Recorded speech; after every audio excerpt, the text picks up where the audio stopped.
ఖమ్మం జిల్లా మధిర మండలంలో వరుస దొంగతనాలు కలకలం రేపుతున్నాయి. మడిపల్లి గ్రామంలోని 2 వైన్ షాపుల్లో చోరీలు జరిగాయి. గత రాత్రి దొంగలు షాపులోకి ప్రవేశించి 40,000 రూపాయలను అదేవిధంగా మందు బాటిళ్లను ఎత్తుకెళ్లారు.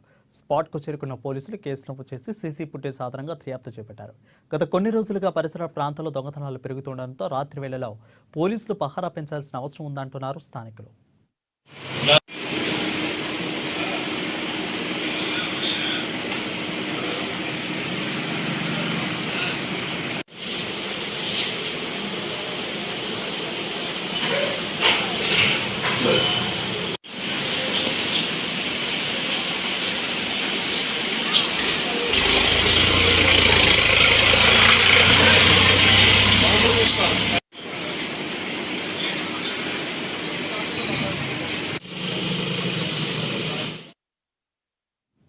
గ్రామీణ ప్రాంతంలోని యువత డ్రగ్స్ బారిన పడుతున్నారు.